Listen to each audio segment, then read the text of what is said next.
Hello! Bienvenue dans une vidéo que j'avais très hâte de vous faire, la vidéo de ma pile à lire du Cold Winter Challenge.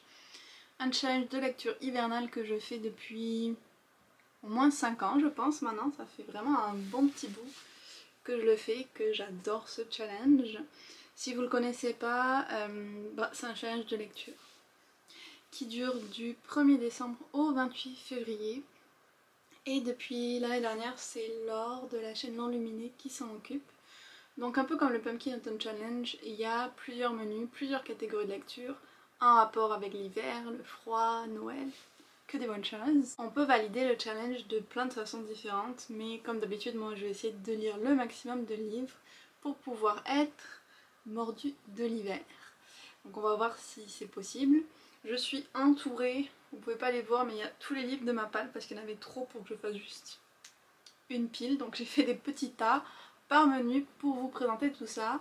Et sans plus tarder, je vais d'ailleurs passer au menu. Donc on va commencer avec le menu marché dans la neige. La première sous-catégorie c'est pôle Nord pour tout ce qui est froid, hiver, neige, ce qui se passe dans un pays froid. Et pour cette catégorie là, j'ai fait très court en fait parce que j'ai plein de livres qui pourraient y rentrer, qui vont se passer en hiver ou quoi, mais je les ai mis dans d'autres catégories.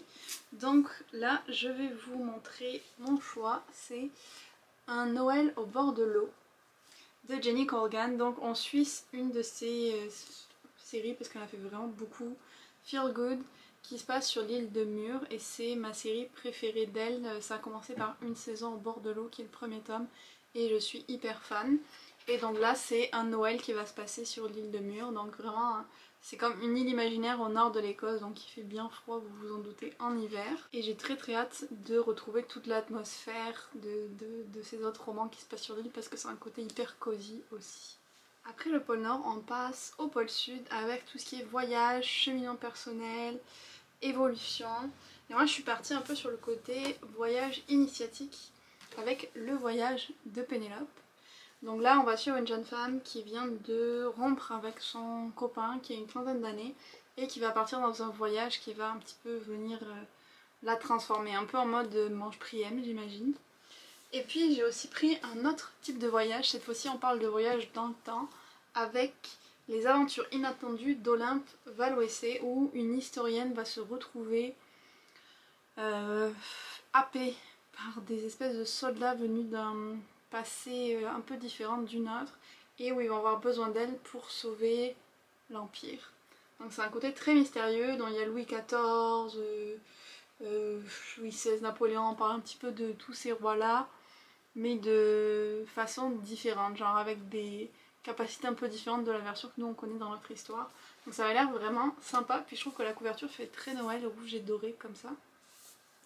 D'ailleurs un truc que je vous ai pas dit, c'est que je me suis fait un espèce de sous-challenge, c'est que si mes livres ne parlaient pas trop d'hiver, j'ai essayé que les couvertures soient bleues ou dans les couleurs de Noël, donc c'est pas le cas pour tous, mais vous allez voir qu'il y en a quand même pas mal qui collent avec ça.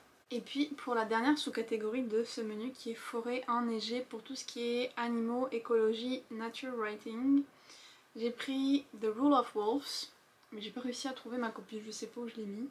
Donc c'est le deuxième tome de la duologie de King of Scars de Leigh Bardugo. Bon, je peux pas trop vous en dire si vous avez pas lu parce que sinon ça va vous spoiler, mais c'est dans l'univers de Grisha.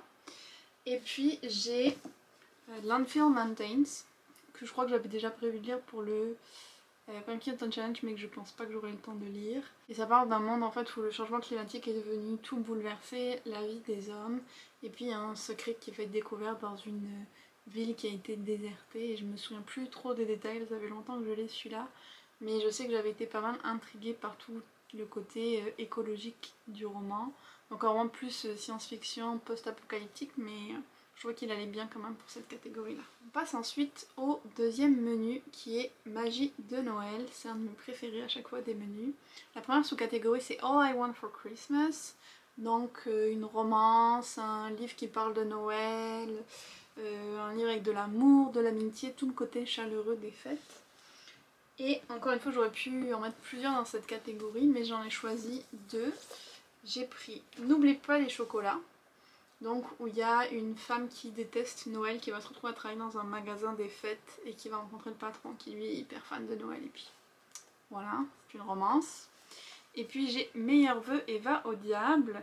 Et là je pense que c'est une espèce de compétition entre deux fleuristes dans un petit village. Donc des petites romances de Noël un peu sympas qui vont se lire vite je pense. Et j'espère qu'elles me feront passer un bon moment. Ensuite on a Lettre au Père Noël pour tout ce qui est épistolaire, jeunesse, enfance. Et j'ai pris 2 petits pavés pour cette catégorie-là. Déjà on a le tome 8,5 de Gardien des Cités Perdues que je me traîne dans ma page depuis un bon moment. Mais c'est vrai que j'aime bien les lire aux alentours de l'hiver ou de Noël. C'est tellement de la fantaisie bonbon un petit peu, j'ai envie de dire, les Gardiens des Cités Perdues. Donc ben là on va essayer de s'y mettre. Et puis j'avais pas vu mais il y a des super belles illustrations dedans en fait. Donc j'espère pouvoir le lire pendant les vacances des fêtes, en particulier celui-là parce qu'il est vraiment gros. Et l'autre que j'attendais de lire depuis beaucoup trop longtemps, c'est le 3e tome de Nevermore, donc Hollowpox, la traque de Morrigan Crow.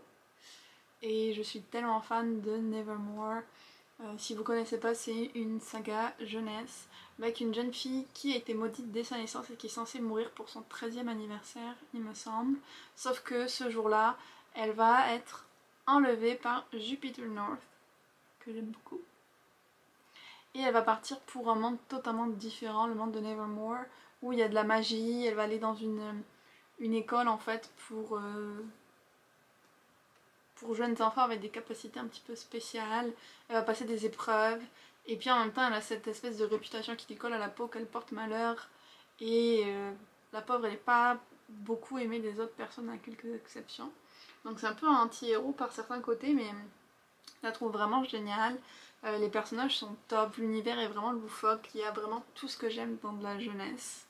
Donc j'ai très hâte de lire le 3e mais je pensais pas qu'il serait aussi épais. Il fait 600 pages. Waouh. Ok. Je pensais pas, mais ça va être que du bonheur. Ensuite on a Danse de la Fée Dragée pour tout ce qui est fée, univers onirique, fantasy, fantastique. Et là, oh, ça commence à se casser la figure. J'ai déjà pris la BD du Grimoire d'Elphie. Donc bon, ça se passe à Aix-en-Provence dans le sud de la France, donc c'est peut-être pas l'ambiance la plus été qu'on puisse trouver. Mais on suit donc l'histoire d'Elphie qui est une jeune sorcière qui est avec ses sœurs. Donc ça aurait pu aller aussi dans la catégorie un peu enfance, vu qu'Elphie est assez jeune. Et donc là, après leurs premières aventures en Bretagne avec leur bibliobus, un bus qui est une bibliothèque, j'adore le concept, les 3 sœurs vont partir pour Aix-en-Provence. Je pense qu'elles vont en découvrir un petit peu plus sur leur mère qui est décédée. Et puis Elphie a l'air de continuer à pratiquer sa magie. Donc voilà, ça va être très très chouette, j'avais adoré le 1er tome. Après j'ai des fantaisies un peu plus classiques si on peut dire. J'ai quand même The 10,000 Doors of January, les 10 000 portes de January, je pense que ça a juste été traduit comme ça. Il est sorti en français et en français la couverture est blanche donc je trouvais qu'elle faisait bien hiver, plus il y a le mot January dans le titre. Donc je me suis dit que j'essaierais de le lire, ben, vous vous en doutez, en janvier. Je sais plus de quoi il parle.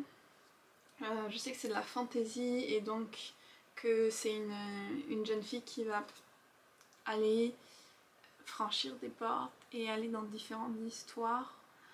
Et j'en ai entendu beaucoup de bien, c'est surtout pour ça que je l'ai pris en fait, parce que j'ai beaucoup d'amis qui m'ont conseillé. Donc vous voyez que je l'ai en anglais, mais là comme j'ai vu qu'il était traduit, je me suis dit que j'allais faire ma flemmarde peut-être et le lire en français. Et puis ensuite j'ai une autre fantasy qui est l'Empire d'Écume. Donc ça c'est une fantasy avec de la magie des eaux, j'étais assez intriguée. Il y a la fille de l'empereur qui va se lancer dans la magie des eaux, qui est une magie très dangereuse. Et en parallèle de ça, il va y avoir une révolution qui va arriver dans son pays, et donc elle va devoir utiliser cette magie pour essayer de prouver à son père, à son peuple, qu'elle est capable d'être leur future dirigeante. Et le dernier que j'ai pour cette catégorie, en fantasy j'en ai toujours plus, c'est Mantes d'Isabelle Botian. Donc je pense que ce sera un peu le même type que Grishmer que j'ai déjà lu d'elle, donc fantasy adulte dans un univers extrêmement bien développé. Je peux vous lire le résumé, c'est assez court. Après 40 ans de paix, la guerre s'abat sur civilisation. Montes, la baronnie martiale, est aux premières loges pour contenir les invasions. Mais son nouveau baron, un démon aux ambitions pharaoniques, menace de précipiter la chute de ses alliés. Une seule solution, agir dans son dos pour traiter avec l'ennemi. Et c'est sur les épaules d'Odita Danos, la naïve et dispensable ministre des frivolités, que repose cette mission suicide. Ça a l'air vraiment chouette, mais pareil, il est énorme. On passe ensuite au troisième menu qui est hiver sombre, bon, pour le côté un peu plus effrayant et les longues nuits de l'hiver, tout ce côté-là. Donc la première catégorie c'est Scrooge, un livre avec un anti-héros, un conflit ou un mensonge. Et j'ai choisi Once Upon a Broken Heart de Stephanie Garber, qui est l'autrice de Caraval. Et donc là en fait on va suivre une jeune fille qui est dévastée par le fait que l'homme qu'elle aime va épouser quelqu'un d'autre. Et elle va passer un marché avec le Jacks of Hearts qu'on a rencontré déjà dans Caraval. Mais sauf que bien sûr, vu que lui c'est un manipulateur, le marché va pas très bien se passer et elle se retrouve à risquer sa vie. Donc je trouvais que le côté menteur, anti-héros était pas mal là avec Jack, le prince de cœur. Parce que c'est un personnage immortel qui est assez machiavélique, on va dire. Et j'ai très hâte de le lire parce que c'est un personnage que j'avais quand même beaucoup aimé dans Caraval. La prochaine sous-catégorie c'est Stalactite ensanglantée, qui est une catégorie qui existe depuis pas mal de temps dans le challenge pour tout ce qui est horreur, thriller, suspense. Et j'en ai quelques-uns pour cette catégorie-là, mais dans des styles totalement différents. Donc le premier, je l'ai pas encore reçu, mais c'est celui que j'ai le plus hâte de lire et puis qui va aller parfaitement parce que ça se passe en plein hiver et qu'il y a de la neige. C'est Frisson au mont Hemlock, qui est la suite de Terreur à Smoke Hollow de Catherine Arden. Je viens de finir Terreur à Smoke Hollow il y a quelques jours et j'ai adoré. Donc c'est un roman jeunesse d'horreur, dans le sens où il fait peur, il y a des trucs qui font peur. Et vu que c'est pour les plus jeunes, moi ça va, c'est mon niveau d'horreur que je supporte. J'avais adoré le premier tome autant pour les personnages que pour l'univers. Et donc là quand j'ai vu que la suite se passait en hiver, je me suis dit c'est trop parfait pour le Cold Winter Challenge. Faut que je le lise là. Sinon j'ai aussi Tombe oubliée de Preston and Child. Donc ça c'est une enquête un peu en mode archéologie. Donc j'étais assez intriguée par le mélange des deux vu que j'étais une grande passionnée d'archéologie pendant très longtemps quand j'étais plus jeune. Et en dernier pour cette catégorie, j'ai des romans que j'ai trop hâte de lire.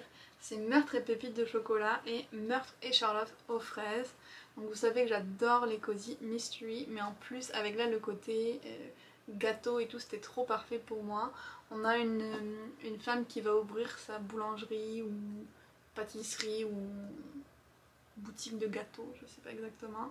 Un peu comme dans les Jenny Corgan, mais en plus de ça, on a le côté meurtre à résoudre, donc vraiment je suis sûre que je vais me régaler.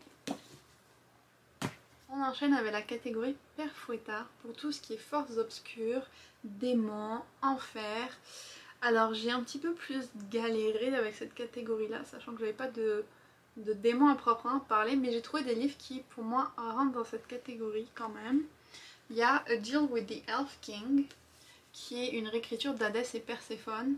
Donc je me disais quand même, réécriture d'Hadès, Hadès le dieu des enfers, plus un deal, donc un marchandage, un peu comme on fait avec le diable. Ça va très bien au final pour cette catégorie là. Donc celui-là je n'ai rien lu de plus sur le résumé, je veux le garder comme ça, je sais juste que c'est une réécriture d'un mythe que j'aime beaucoup. Après j'ai pris Our Dark Duet, que j'avais déjà mis dans ma page du Pumpkin Autumn Challenge. Oui, et que j'ai pas eu le temps de lire. Donc là c'est la suite donc, de la duologie de V. Schwab. Et c'est pas des démons, mais c'est des monstres qui sont nés de toute la noirceur des êtres humains. C'est nous qui avons fait naître ces monstres. Donc je trouvais que ça allait quand même bien dans le côté force obscure pour celui-là. Donc dans le premier temps on fait connaissance d'Auguste qui est un monstre et de Kate qui est la fille d'un des plus grands chasseurs de monstres, qui est une des humaines survivantes. Et ils essayent chacun de vivre dans ce monde divisé entre humains et monstres, justement avec les monstres qui se multiplient vu qu'ils naissent de la violence des hommes et que celle-ci ne s'arrête pas. Je trouvais le concept hyper intéressant, j'ai adoré le premier tome. Donc là j'ai vraiment envie de lire la suite, c'est juste que il y a trop de livres quoi, mais je garde espoir. Je vais continuer à le mettre dans mes challenges jusqu'à ce que j'arrive à le lire. Et le dernier que j'ai pris dans cette catégorie, qui est magnifique et je trouve qu'il fait parfait pour l'hiver. C'est Beast and Beauty, Dangerous Tale de Soman Chainani. Où là on a des réécritures de contes de fées mais de façon un petit peu plus sombre. Donc comme le titre l'indique. Et je me suis dit que ça rentrait bien aussi un petit peu dans le côté force obscure. Voilà. Au final, je m'en suis pas trop mal sortie. Et enfin, dans ce menu-là, on a un chalet sous la neige pour tout ce qui est huis clos, enfermement, solitude. Et pareil, j'ai un petit peu joué avec les mots. J'ai pris Cher Père Noël, sors-moi de là. C'est une autre romance de Noël qui aurait pu totalement aller dans cette catégorie. Mais je l'ai mis là parce qu'en fait, c'est une élève vétérinaire avec son Carlin, je ne sais plus quel chien c'était, qui va se retrouver en voiture avec un homme qui déteste les chiens et qui va devoir traverser toute la France pour aller passer la Noël chez sa famille. Et donc je me disais, bah, la voiture c'est un espace clos tout de même, donc ça ira bien pour cette catégorie. Ça avait l'air mignon et drôle à la fois, donc j'ai hâte de le lire. Je pense que ça va être une de mes premières lectures du challenge pour rentrer dans l'ambiance de Noël. On passe maintenant au quatrième menu qui est cocooning hivernal. La première sous-catégorie c'est marron glacé pour tout ce qui est feel good gourmandise.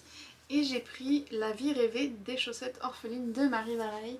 J'ai l'impression d'être une des seules personnes à ne pas l'avoir lu parce que je le vois vraiment beaucoup passer. Et puis je pense que c'est son roman qui a été le plus populaire. Je l'ai pris parce qu'on me l'a recommandé aussi, donc pareil, je n'ai pas lu le résumé et je veux garder la surprise.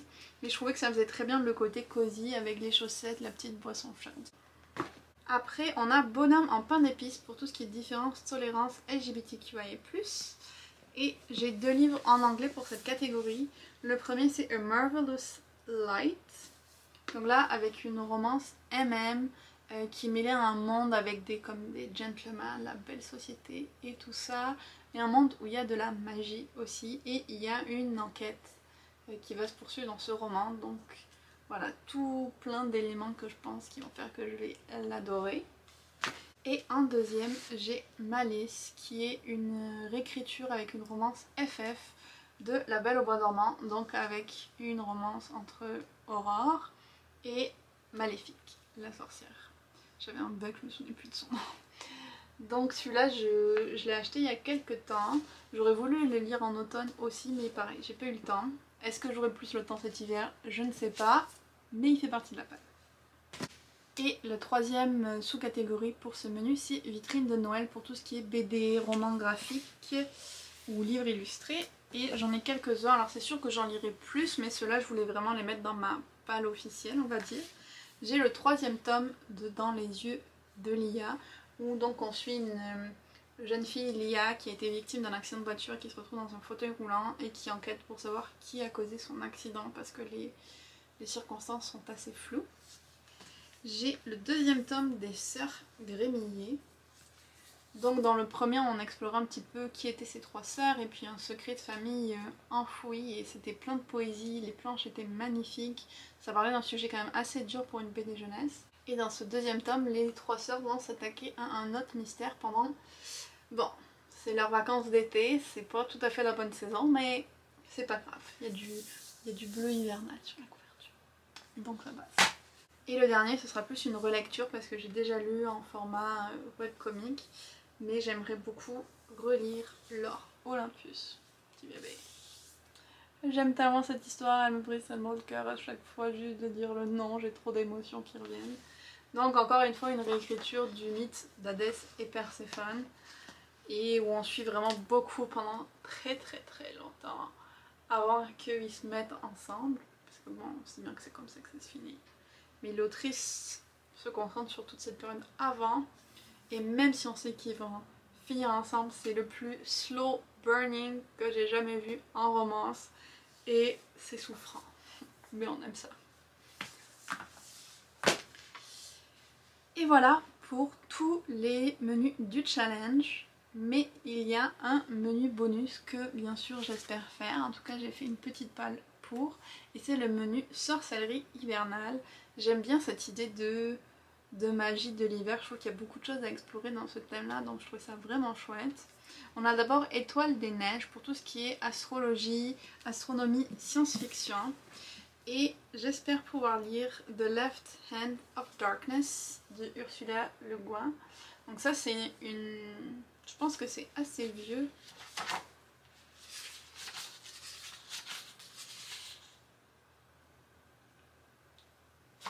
C'est ça.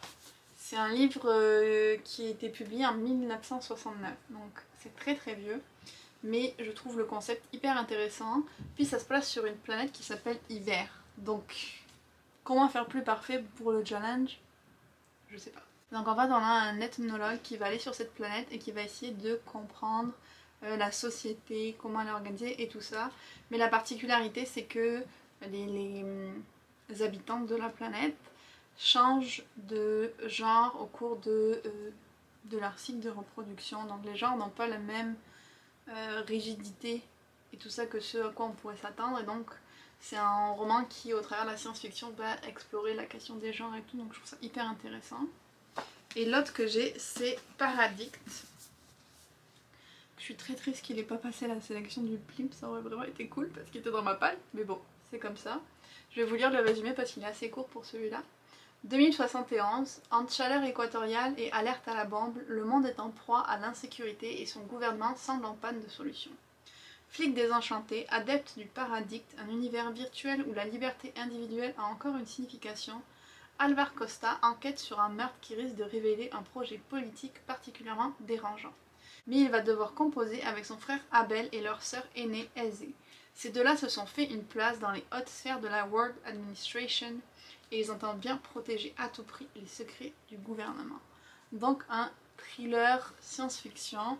J'étais très intriguée parce que j'aime toujours ces thrillers qui parlent un peu de réalité virtuelle. La prochaine catégorie c'est Baba Yaga pour tout ce qui est sorcière, femme de pouvoir féminine.